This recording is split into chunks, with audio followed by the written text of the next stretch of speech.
الفقی والمتفقہ خطیب بغدادی رحمہ اللہ کی کتاب ہے، خطیب بغدادی رحمہ اللہ کی کتاب، ہم اس کا سکین بھی آپ کے سامنے پیش کر رہے ہیں۔ وہاں امام عبدالرزاق رحمہ اللہ فرماتے ہیں حدثنا معمر، لہٰذا آگے سند وہی ہے، سماع کی تصریح بھی ثابت ہوگی، راوی سارے ثقہ ہیں، سند متصل ہے، حدیث بالکل صحیح ہے۔ عبداللہ بن عباس رضی اللہ عنہما نے مرزا صاحب آپ کے بقول نعوذ باللہ حرام کام کیا، آپ کے بقول تو یہ دعوی نبوت کے مترادف ہے، پہلے دعوی نبوت کرے پھر مبالغہ کا چیلنج کرے، نعوذ باللہ۔ کہاں تک مرزا صاحب آپ جائیں گے؟ آپ کو علم نہیں ہے تو آپ علماء سے رابطہ کریں، آپ پوچھ لیں کہ میں یہ جہالت مارنے لگا ہوں، ماروں یا نہ ماروں، میں یہ بات کرنے لگا ہوں، کروں یا نہ کروں۔ آپ نے سیدنا عبداللہ بن عباس رضی اللہ عنہما کو نعوذ باللہ حرام کا مرتکب اور دعوی نبوت کا مرتکب نعوذ باللہ قرار دے دیا ہے کہ یہ دعوی نبوت کے مترادف ہے آپ کے بقول مبالغہ کرنا۔ تو فتح الباری جس کا آپ بار بار ذکر کرتے ہیں نا، صحیح بخاری کی سب سے جناب اتھینٹک شرح ہے، بالکل ہے مرزا صاحب، فتح الباری پڑھی آپ نے؟ حافظ ابن حجر رحمہ اللہ لکھتے ہیں حدیث مبالغہ کو ذکر کر کے، یعنی جس میں یہ ذکر تھا نا کہ مبالغہ نبی کریم صلی اللہ علیہ وسلم، یہ آیت نازل ہوئی تو آپ نے اہل خانہ کو بلایا، وفیہا مشروعیت مباہلۃ المخالف اذا اصر بعد ظہور الحجۃ، اس حدیث میں دلیل ہے اس بات کی کہ آپ اپنے مخالف سے مباہلہ کر سکتے ہیں، جائز ہے مباہلہ کرنا جب وہ دلیل واضح ہو جانے کے باوجود بھی ہٹ درمی پر اترا ہو، نہ مانے۔ وقد دعا ابن عباس الی ذالک، فرماتے ہیں عبداللہ بن عباس رضی اللہ عنہما نے مبالغہ کا چیلنج دیا تھا، کوئی آیا نہیں تو بعد کی بات ہے، مرزا صاحب کی طرح کسی نے قبول نہیں کیا، عبداللہ بن عباس رضی اللہ عنہما نے مبالغہ کا چیلنج دیا تھا۔ اسی طرح امام اوزاعی رحمہ اللہ سے وہ ذکر کرتے ہیں وَوَقَعَ ذَلِكَ لِجَمَاعَةٍ مِّنَ الْعُلَمَاءِ، کہتے ہیں کہ علماء تو بہت سارے تھے جنہوں نے مبالغے کیے یا چیلنج کیے۔ وَمِمَّا عُرِفَ بِالتَّجْرِبَةِ أَنَّ مَنْ بَاهَلَ وَكَانَ مُبْطِلًا لَا تَمْضِي عَلَيْهِ سَنَةٌ مِّن يَوْمِ الْمُبَاهَلَةِ، کہتے ہیں یہ بات تجربہ شدہ ہے، ابھی تک ہمارے مشاہدے میں یہی آیا ہے کہ جو مباہلہ کرے اور وہ باطل پر ہو، وہ جھوٹا ہو، سچے بندے سے مباہلہ کرے، 1 سال کے اندر اندر اس کی موت واقع ہو جاتی، 1 سال نہیں گزرتا تباہ و برباد ہو جاتا ہے۔ وَوَقَعَ لِي ذَلِكَ مَعَ شَخْصٍ كَانَ يَتَعَصَّبُ لِبَعْضِ الْمَلَاحِدَةِ فَلَمْ يَكُنْ بَعْدَهَا غَيْرَ شَهْرٍ۔ حافظ ابن حجر رحمہ اللہ، یہ فتح الباری ہے جلد 8 صفحہ 95 مرزا صاحب۔ حافظ ابن حجر رحمہ اللہ کو بھی آپ کہیں کہ حرام کے مرتکب ہوئے اور انہوں نے دعوی نبوت گویا کہ کیا، نعوذ باللہ۔ حافظ ابن حجر رحمہ اللہ فرماتے ہیں کہ میرا مبالغہ ایک شخص سے ہو گیا جو بعض ملحد لوگوں کے ساتھ تعلق رکھتا تھا، اس نے میرے ساتھ مبالغہ کر لیا، فلم یکم بعدہا غیر شہرین، 2 مہینے سے زیادہ زندہ نہیں رہ سکا، 2 مہینے سے زیادہ زندہ نہیں رہ سکا۔ تو مرزا صاحب یہ آپ کے گاٹے فٹ نہیں ہو رہا سارا کچھ؟ آیت مباہلہ کو عبداللہ بن عباس رضی اللہ عنہما نے زیادہ سمجھا یا آپ نے مرزا صاحب؟ اور آپ جب آپ کے موافق کوئی بات آتی تھی نا جس سے آپ غلط استدلال کرنا چاہتے ہوتے تھے، بات تو آپ کے موافق نہیں ہوتی تھی لیکن آپ اس کو موافق بنانا چاہتے ہوتے تھے، تو آپ کہتے تھے کہ صحابہ تابعین تبع تابعین اور ائمہ دین کا جو فہم ہے نا، پہلے 300 سالوں کا جو فہم ہے وہ معتبر ہے، کسی آیت کو سمجھنا ہے یا کسی حدیث کو سمجھنا ہے تو پہلے 300 سالوں کے مسلمانوں نے جو سمجھا ہے، جو عمل کیا ہے، اس کے مطابق سمجھنا ہے۔ آپ نے امام ترمذی رحمہ اللہ سے نقل کیا کہ امام ترمذی نے باب قائم کیا، پہلے 300 سال کے مسلمانوں کی گارنٹی نبی صلی اللہ علیہ وسلم نے دی ہے۔ آپ نے کہا پرانے بزرگوں کو ہم ہی مانتے ہیں، آپ لوگ پرانوں کو نہیں مانتے۔ اور پرانے تو اڈے والے نہیں، پرانے وہ جو واقعی پرانے جن کو نبی علیہ السلام نے کہا ہے پہلے 300 سال، صحابہ تابعین تبع تابعین۔ اور اس حدیث پہ یہ بخاری مسلم میں ترمذی میں امام ترمذی نے باقاعدہ باب باندھا ہے کہ پہلے 300 سال کے مسلمانوں کی گارنٹی نبی علیہ السلام نے دی ہے، ٹھیک ہے نا، اس حوالے سے انہوں نے ایک باب بھی باندھا ہے کہ ان صدیوں کی کیا برکات ہیں۔ تو ہم ماشاءاللہ پرانے بزرگوں کو مانتے ہی ہم ہیں، آپ لوگ پرانوں کو نہیں مانتے ہیں۔ کہتے ہیں ہم صحابہ تابعین تبع تابعین ائمہ دین کو پہلے 300 سال کے مسلمانوں کو ہم مانتے ہیں۔ مرزا صاحب یہ آپ کا دعویٰ تھا، آپ بتائیں عبداللہ بن عباس رضی اللہ عنہما کو کون مانتا ہے؟ عبداللہ بن عباس کو ہم مانتے ہیں یا آپ مانتے ہیں مرزا صاحب؟ یا علال اعلان توبہ کریں، رجوع کریں، کہیں میری غلطی تھی، میری جہالت تھی، میری ضلالت تھی، میں علال اعلان رجوع کرتا ہوں، میں کہتا ہوں مبالغہ بالکل جائز ہے، اور پھر آپ کے گاٹے فٹنا ہو جائے گا بھلا. آپ یہ کہہ ہی نہیں سکتے میرے ساتھ. آپ میں اتنی اخلاقی جرت ہوتی تو اب تک کتنی باتوں سے آپ رجوع کر چکے ہوتے جو ہم نے آپ کے سامنے پیش کی. آپ نے کسی ایک بات کا نہ جواب دیا ہے نہ رجوع کیا ہے. الٹا آپ کہتے ہیں کہ جو یہ بولے کتے ہیں نعوذ باللہ, جو مجھے چیلنج کرتے ہیں کہ آپ ٹیبل ٹاک کریں. اس کے بعد آپ نے کہا کہ صحابی کا اگر عمل ہو, صحابی کا عمل ہو اور کسی نے اس کی مخالفت نہ کی ہو تو وہ سنت بن جاتی ہے. ہمارے نزدیک یہ ہے کہ جب کوئی صحابی بھی عمل کر دے نا اور دوسرا صحابی مخالفت نہ کرے تو وہ بھی سنت مانی جائے گی, سنت بن جاتی ہے. مرزا صاحب آپ نے کہا کہ ہمارے نزدیک یہ ہے کہ جب کوئی صحابی عمل کر دے اور دوسرا صحابی مخالفت نہ کرے تو وہ بھی سنت مانی جائے گی. عبداللہ بن عباس رضی اللہ عنہما نے عمل کیا ہے, مباہلے کا چیلنج دیا ہے مرزا صاحب, کہا ہے میرا یہ خواہش ہے کہ ان لوگوں کو کہ یہ میرے ساتھ مباہلہ کریں. یہ عبداللہ بن عباس رضی اللہ عنہما کا عمل ہے. کسی صحابی نے اس کی مخالفت نہیں کی ہے, بلکہ قرآن پشت پہ کھڑا ہے. قرآن کہتا ہے فَقُلْ تَعَالَوْا نَدْعُوا أَبْنَاءَنَا وَأَبْنَاءَكُمْ. قرآن کی آیت پر عمل کیا نا عبداللہ بن عباس رضی اللہ عنہما نے. کسی صحابی نے مخالفت نہیں کی تو یہ بھی سنت نہیں مانی جائے گی مرزا صاحب. یہ سنت ہے, سنت جسے آپ کہتے ہیں مرزا صاحب عبداللہ بن عباس رضی اللہ عنہما کی. لیکن اب آپ ماننے کے لیے تیار نہیں. کیا دوغلی پالیسی ہے مرزا صاحب آپ کی, کیا سوچ اور کیا فکر ہے آپ کی. اللہ تبارک و تعالیٰ آپ کو ہدایت نصیب فرمائے. پھر مرزا صاحب نے مباہلے سے جان چھڑانے کے لیے کہا کہ مباہلہ تو نبی کر سکتے تھے نا, کیونکہ نبی حق بالکل واضح کرتے تھے, اب کوئی اور تو حق واضح نہیں کر سکتا. اور کہتے ہیں کہ یہ دعویٰ تو صرف نبی کر سکتا ہے کہ میں نے حق واضح کر دیا, غیر نبی تو یہ دعویٰ نہیں کر سکتا.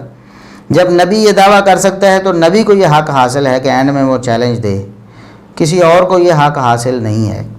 کہتے ہیں کہ آپ حضرت ابو بکر سے بھی کہیں نا کہ وہ بھی کلیم نہیں کریں گے کہ میں نے حق واضح کر دیا. کہتے ہیں ابو بکر صدیق رضی اللہ عنہ بھی یہ نہیں کہہ سکتے کہ میں نے حق واضح کر دیا ہے, وہ بھی کہیں گے کہ میری رائے ہے, غلطی بھی ہو سکتی ہے. کوئی دنیا میں اور شخص نبی کے بغیر یہ دعویٰ کر سکتا ہے کہ اس نے حق کا حق ہونا اور باطل کا باطل ہونا لوگوں کے اوپر عیاں کر دیا ہے؟ کوئی یہ دعویٰ کر سکتا ہے؟ یہ صرف نبی دعویٰ کر سکتا ہے, غیر نبی تو نہیں کر سکتا. جب نبی یہ دعویٰ کر سکتا ہے پھر نبی کو یہ حق حاصل ہے کہ وہ اینڈ پہ چیلنج دے کہ میں نے تو حق واضح کر دیا ہے, آپ جو کچھ کر رہے ہو ہٹ دھرمی کی وجہ سے کر رہے ہو, تو آ جاؤ اب میدان میں. ہو سکتا ہے میرے سمجھانے میں کوئی عیب رہ گیا ہو تو میں کیسے چیلنج کر سکتا ہوں. مباہلہ غیر نبی کے لیے کرنا حرام ہے, یہ صرف نبیوں کی خصوصیت ہے. یا وہ شخص پھر نبی ہونے کا دعویٰ کرے کہ میں نے حق واضح کر دیا. سر آپ حضرت ابو بکر سے بھی کہیں نا تو وہ بھی یہ کبھی کلیم نہیں کریں گے کہ میں نے حق لوگوں کے سامنے واضح کر دیا, وہ بھی کہیں گے میری رائے ہے. اس میں غلطی بھی ہو سکتی ہے. نہ حضرت عمر, نہ حضرت عثمان, نہ حضرت علی رضی اللہ عنہم اجمعین وعلیہم السلام اجمعین, تو باقی لوگ کس کھاتے میں.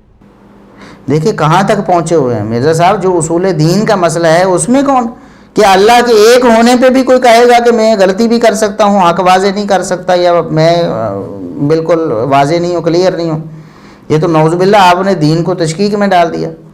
کہتے ہیں کہ نہ حضرت عمر, نہ حضرت عثمان, نہ حضرت علی کوئی بھی یہ دعویٰ نہیں کر سکتے کہ میں نے حق بالکل واضح کر دیا ہے. وہ کہیں گے کہ میری رائے ہے, غلطی بھی ہو سکتی ہے. تو میرے ساتھ بسم اللہ کریں نا آپ. جو جھوٹ آپ صحابہ کرام پر یا خلفائے راشدین پر باندھ رہے ہیں کہ وہ جو قطعی طور پر نہیں کہیں گے کہ یہ بات بالکل حق ہے, بلکہ کہیں گے کہ غلطی ہو سکتی ہے. آپ بھی کہیں کہ علی رضی اللہ عنہ جو اختلافات ہوئے ان میں حق میں تھے یا نہیں, یہ میری رائے ہے کہ حق پہ تھے, غلطی بھی ہو سکتی ہے. کیا آپ کو ڈاؤٹ ہے اس میں؟ نہیں ڈاؤٹ نا, نہیں ڈاؤٹ. تو پھر آپ کو دوسرے معاملات میں کیسے ڈاؤٹ ہو گیا؟ اگر آپ کو کہتا ہے کہ سیدنا معاویہ رضی اللہ عنہ کی فضیلت قرآن کریم میں اور احادیث میں بالکل واضح ہے, ان کی منقبت پر قرآن کریم کی آیات بھی ہیں اور احادیث بھی ہیں, جیسا کہ ہم اگلا لیکچر انشاءاللہ بہت تفصیلی دینے والے ہیں. اگر کوئی شخص یہ کہتا ہے کہ بالکل علی وجہ البصیرت وہ کہتا ہے اور وہ کہتا ہے کہ میں نے حق واضح کیا ہے, آپ قبول نہیں کر رہے, مباہلہ کرو, تو آپ کیسے کہہ سکتے ہیں کہ وہ یہ نہیں کہہ سکتا؟ وہ کہے جی میری رائے ہے, غلطی بھی ہو سکتی. کیوں؟ جو بات بالکل واضح ہے قرآن کی آیات سے اور بخاری اور مسلم کی متفق علیہ احادیث سے اور دیگر صحیح روایات سے, اس کے بارے میں ہم کیوں شکوک و شبہات میں پڑیں؟ ہم علی وجہ البصیرت کہتے ہیں. اور اللہ کے فضل و کرم سے اہل الحدیث کا ہر عمل ہر قول علی وجہ البصیرت ہے. ہمارا تو دین ہی ایسا ہے. نبی کریم صلی اللہ علیہ وسلم نے فرمایا میں تو ایسے دین پر تمہیں چھوڑ کے جا رہا ہوں لیلھا کنہارھا، اس کی تو رات بھی دن کی طرح روشن ہے، کسی بارے میں کوئی شبہ ہی نہیں ہے. علی بصیرۃ انا ومن اتبعنی، قرآن نے کہا کہ اے نبی آپ اعلان فرمائیے میں بھی بصیرت پر ہوں، میرے پیروکار بھی بصیرت پر ہیں، انہیں اس قسم کے ڈاؤٹ نہیں ہے. مرزا صاحب یہ ڈاؤٹ آپ کو ہونے چاہیے. آپ کہیں کہ سیدنا حسین رضی اللہ عنہ جو ہے ان کی شہادت ہوئی ہے کہ نہیں ہوئی ہے، مجھے ڈاؤٹ ہے، کہیں نا. آپ نہیں کہتا، کوئی مسلمان بھی نہیں کہہ سکتا ہوئی ہے، ہمیں کوئی ڈاؤٹ نہیں. یہ ہماری رائے ہی نہیں، ہمارا عقیدہ، ہمارا ایمان ہے، اس پہ ہمیں کوئی ڈاؤٹ نہیں اور ہم اس میں کوئی غلطی نہیں ہے. عجیب باتیں کرتے ہیں. کیا دوغلی پالیسی مرزا صاحب آپ کی. حق واضح کیا نبی کریم صلی اللہ علیہ وسلم نے حق کیسے واضح کیا؟ قرآن کریم کی آیات اور وحی ان کے سامنے رکھی نا، وہی آیات اور وہی وحی ہم لوگوں کے سامنے رکھتے ہیں، توحید باری تعالیٰ میں بھی رکھتے ہیں، ہم سنت رسول میں بھی رکھتے ہیں، عقیدے میں بھی رکھتے ہیں، عمل میں بھی رکھتے ہیں، صحابہ کرام کے حوالے سے بھی رکھتے ہیں، ان کی ناموس اور ان کی عزت کی تحفظ کے حوالے سے بھی ہم رکھتے ہیں. ہم کہتے ہیں ہمیں یقین ہے، ہمیں کوئی ڈاؤٹ نہیں، ہمیں کوئی شبہ نہیں، اور یہ ہماری رائے نہیں ہے، یہ اللہ اور اس کے رسول صلی اللہ علیہ وسلم کی دی ہوئی شریعت ہے کہ سیدنا معاویہ رضی اللہ عنہ کا ادب و احترام کرنا ہے. انہیں ظالم، انہیں جابر نعوذ باللہ، انہیں بھرتی نعوذ باللہ، انہیں اللہ کی لعنت کا مستحق نعوذ باللہ، اس طرح کا کوئی کلمہ نہیں کہنا. ایسا شخص جو کہتا ہے وہ یقینی طور پر، قطعی طور پر گمراہ ہے. وہ اہل سنت تو کیا مسلمانوں کے راستے سے ہٹا ہوا ہے. ہمیں تو اس بات پر یقین ہے مرزا صاحب، ہمیں کوئی ڈاؤٹ نہیں ہے. یہ ڈاؤٹ آپ اپنے پاس رکھیں اور لوگوں کو بتایا کریں کہ میں جو کچھ یہ لیکچر دیتا ہوں نا، میری رائے ہے، غلطی بھی ہو سکتی ہے، مجھے ڈاؤٹ ہے، مجھے یقین نہیں ہے کہ میں نے حق واضح کیا ہے. اگر آپ کو یقین ہی نہیں ہے کہ آپ نے حق واضح کیا ہے تو دوسروں کو آپ کوسنے کیسے دیتے ہیں؟ آپ دوسروں کو کیسے الزام دے سکتے ہیں کہ وہ مانتے نہیں ہیں؟ آپ دوسروں کو بولے کتے کہتے ہیں. جتنے بھی علماء آپ کے خلاف ہیں، سارے علماء تو ویسے علماء تو سارے آپ کے خلاف ہیں، ان علماء کو آپ بولے کتے کہہ رہے ہیں کس بنا پر؟ آپ کو تو شک ہے، آپ تو ڈاؤٹ میں ہیں، آپ کو تو یقین ہی نہیں ہے، آپ کی رائے ہے، غلطی بھی ہو سکتی ہے. کو خدا کا خوف کریں مرزا صاحب. آپ دین کو اور اللہ کی شریعت کو اور اللہ کی وحی کو، محمد رسول اللہ صلی اللہ علیہ وسلم کی تعلیمات کو شکوک و شبہات میں ڈالنا چاہتے ہیں. وہ کہتے ہیں کہ ابو بکر رضی اللہ عنہ بھی یہ دعویٰ نہیں کر سکتے کہ میں نے حق بیان کیا. وہ بھی کہیں گے کہ میری غلطی، میری رائے ہے، غلطی بھی ہو سکتی ہے نعوذ باللہ. مرزا صاحب کچھ اجتہادی معاملات ہوں گے جس طرح کے صحابہ کے مشاجرات میں اس دور میں تھے کہ کسی کو مطلب یہ بات واضح نہیں ہو سکی، وہ سمجھتے پتہ نہیں یہ حق ہے، یہ حق ہے. کچھ لوگ پیچھے ہٹے رہے، کچھ لوگ یقین کر گئے کہ یہی حق ہے. وہ سیدنا علی رضی اللہ عنہ اور ان کی طرف ان کے ساتھی ہو گئے، اور کچھ سیدنا معاویہ رضی اللہ عنہ اور ان کے ساتھی ہو گئے، اور کچھ ایسے تھے عبداللہ بن عمر رضی اللہ عنہ وغیرہ، وہ پیچھے بیٹھے رہے، انہیں نہیں حق واضح ہوا. تو یہ ایک مسئلہ ہے. ورنہ عقیدہ توحید میں بھی کسی نے کہا، صحابی نے کہا کہ مجھے حق واضح نہیں ہوا، میں ڈاؤٹ میں ہوں. کیا نبی کریم صلی اللہ علیہ وسلم کے طریقہ نماز میں، سنت میں اور ان معاملات میں کہ کسی نے کہا؟ صحابہ کی شان کے حوالے سے بھی کسی نے کہا کہ میں ڈاؤٹ میں ہوں؟ جی یہ کس نے کہا؟ امت میں سارے محدثین قطعی طور پر فیصلے لکھتے رہے کہ یہ دین کا فیصلہ ہے، یہ شریعت کا فیصلہ ہے، یہ اللہ رسول کا فیصلہ ہے کہ صحابہ کا ادب و احترام کرنا. اور سیدنا معاویہ رضی اللہ عنہ کے فضائل ثابت ہیں، یہ شریعت کا فیصلہ ہے اور شریعت کے دلائل نصوص موجود ہیں. اس کے بعد بھی آپ کہتے ہیں نہیں. یہ صرف سیدنا معاویہ رضی اللہ عنہ کی دشمنی کے لیے آپ اس طرح کی باتیں نکالتے ہیں، ورنہ تو آپ کو بڑا یقین ہوتا ہے کہ میں ہی حق پر ہوں، اسی لیے تو آپ دوسروں کو غلط کہتے ہیں. اور پھر آخر میں آپ نے کہا سیدنا سعد بن ابی وقاص رضی اللہ عنہ جو اس حدیث کو بیان کرنے والے تھے، صحیح مسلم کی 2404 نمبر حدیث کو، جس میں یہ سارا واقعہ موجود ہے، اور آخر میں آیت مبالہ کا ایک ٹکڑا ہے، اور پھر نبی کریم صلی اللہ علیہ وسلم کا اپنے نواسوں کو، اپنے داماد کو اور اپنی بیٹی کو رضی اللہ عنہ مجمعین کو بلانا اس میں ذکر ہے. تو کہتے ہیں کہ سعد بن ابی وقاص رضی اللہ عنہ یہ کون ہیں؟ یہ وہ سعد ہیں. سعد بن ابی وقاص رضی اللہ عنہ کہہ رہے ہیں کہ میں علی کا ساتھی بنوں گا، میں آپ کا ساتھ نہیں دوں گا اس مسئلے میں. تو انہوں نے کہا کہ میں علی رضی اللہ عنہ کو حق پر سمجھتا ہوں. بالکل ٹھیک ہے، انہیں یہ ان کے سامنے یہ بات واضح ہوگی کہ علی رضی اللہ عنہ کا موقف ٹھیک ہے، بالکل ٹھیک ہے. جن کے سامنے یہ واضح ہوا کہ معاویہ رضی اللہ عنہ کا موقف ٹھیک ہے، وہ اپنی جگہ پر ٹھیک ہے. تو سیدنا سعد رضی اللہ عنہ کے بارے میں آپ نے کہا کہ وہ علی رضی اللہ عنہ کے حامی بنے، وہ ایسے ایسے ایسے ایسے تھے. یہ کوئی عام بندہ نہیں ہے. سعد ابن ابی وقاص عشرہ مبشرہ میں سے ہیں. اور صحیح بخاری مسلم میں حدیث ہے، مولا علی کہتے ہیں کہ میں نے نبی علیہ السلام سے خود سنا ہے کہ سعد ابن مالک کے بارے میں آپ نے فرمایا تھا میرے ماں باپ تجھ پہ قربان، تو تیر چلا۔ تو کہتے ہیں میں نے سعد بن مالک کے بارے میں یعنی سعد ابن ابی وقاص کے بارے میں خود نبی علیہ السلام سے سنا کہ میرے ماں باپ اس پہ قربان احد کے موقع پر۔